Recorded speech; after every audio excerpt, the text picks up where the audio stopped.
What's up, everybody? Rob here. We're at Vintage Iron today, checking out their shop. Gonna walk around, probably talk with Mark a little bit, look at a couple EV builds they've done, and obviously, as you can see, they've got all kinds of cool stuff in the shop.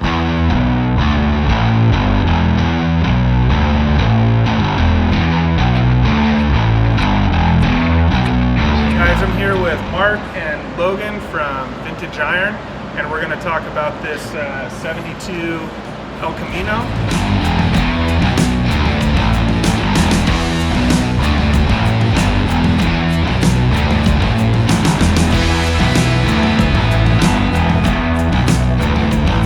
Tell me the story. How is this a customer build? Is it something you guys decided to do? This is a shop build.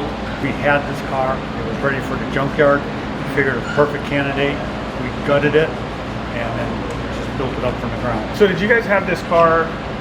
Had you done anything with it in the past, like, or was it just a car sitting? It was a car sitting. Okay. We cut out everything. We made our own frame. We put a 92 Ford Thunderbird rear end in it, Mustang 2 front end. Part of the other reason why we thought the El Camino was going to be a great idea was because of the pickup bed for batteries, which it did play a good part in. Battery pack here, and then another battery pack up front, correct? And it's just the two of them? Two of them. There's 240 batteries here in the rear, and then we've got 120 up in the front. They're double stacked, and then they're all ran in parallel and series together in order to get our 130 volts that we're working on. 130 volts for the dual net gain. Yeah, dual net gain Hyper 9 motors. And so, what's the kilowatt hour on the pack? 66.6 is the kilowatt hours.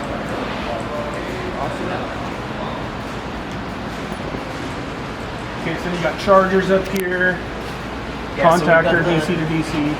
We've got our chargers back there on the outboards, and then we've got our DC to DC converter, and then we've got our junction points that we have for our positive and negative, as well as our fuse block there for the high voltage.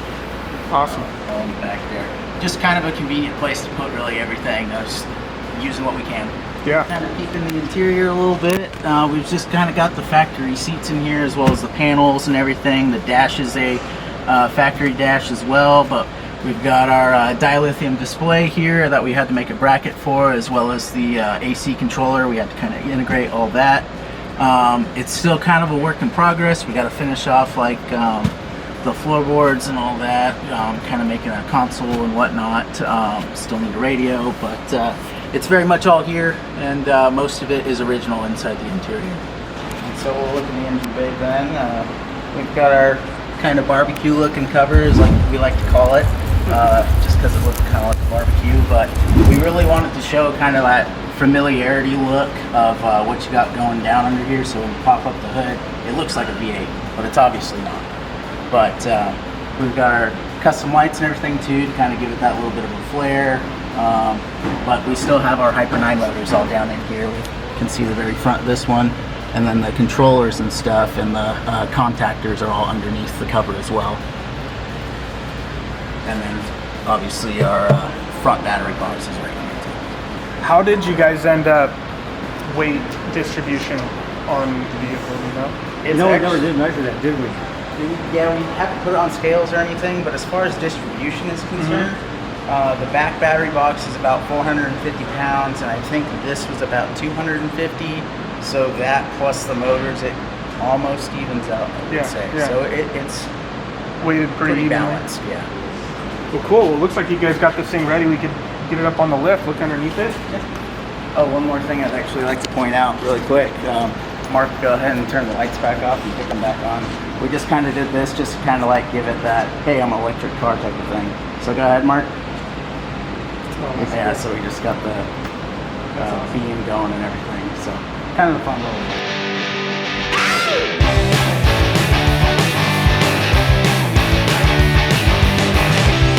Yeah, we can see our dual Hyper 9s now. And then, like we said before, we've got our torque trends, torque box.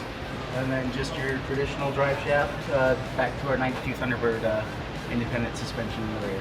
As far as like future things to come with this, we're going to put a belly pan just so it's more aerodynamic on the bottom too, but to also kind of help protect the components and the cables and Look at the 92 Thunderbird suspension.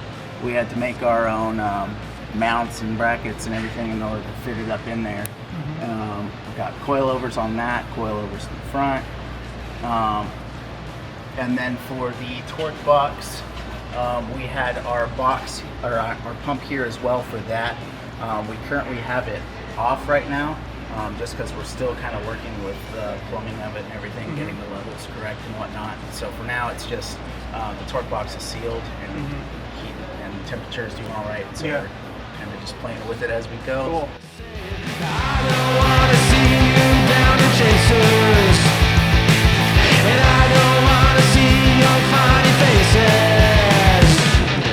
No, 'cause I don't wanna know. Okay, so 47 Ford cab over, correct? Correct.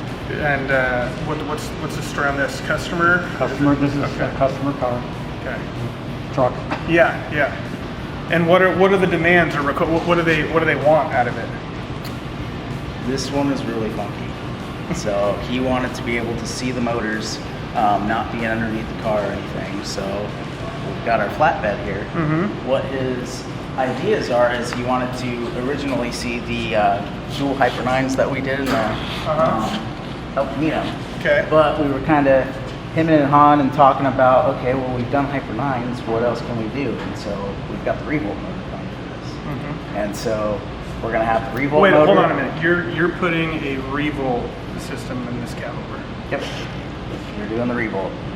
And with the help of a V drive, we're gonna have the Revolt up here, Okay. down to the V drive, and then back Okay, down I to- happen to Yeah. love wakeboarding and wake surfing, so I spent on a lot of different V-drive boats, so very familiar with Yep. that. Are you going to actually use like a marine V-drive? I mean, that seems like it'd be the easiest or best way to do it. Yeah, so we've got a guy that's currently building it right now.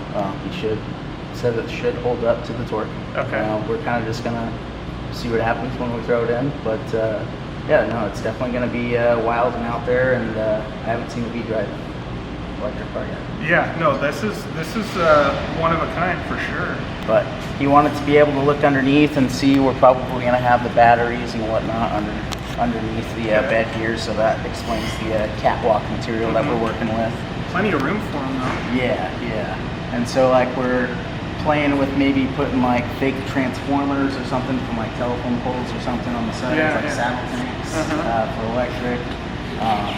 But it's not going to get painted. It's just going to be very ratty the way it is, and obviously electric and out there in there. Yeah, that's cool.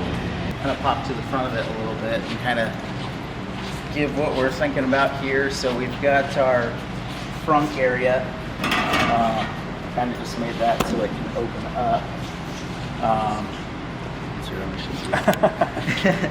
But we had to do a lot of things in order to kind of like think about where we're going to put stuff and whatnot here, obviously, just like the El Camino.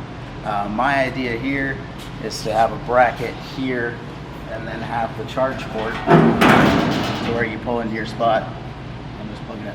That would be cool. Right up top. Yeah. Like you're filling up your radiator or something back in the day. But doing like steering and everything with this being a COE and getting it down to the Mustang 2, we had to do one of these guys, the drop, in order to make that fit and have the angle correct on the steering wheel. Just you don't want to be bussing it. You want to actually sit in there, be comfortable. So it's going to be very interesting for sure, but a lot of fun. All right, guys, so that's a wrap. Big shout out to the guys here at Vintage Iron. Thanks to the team for letting us come through their shop, check out these vehicles. And for more on Vintage Iron, you can check them out in the description below.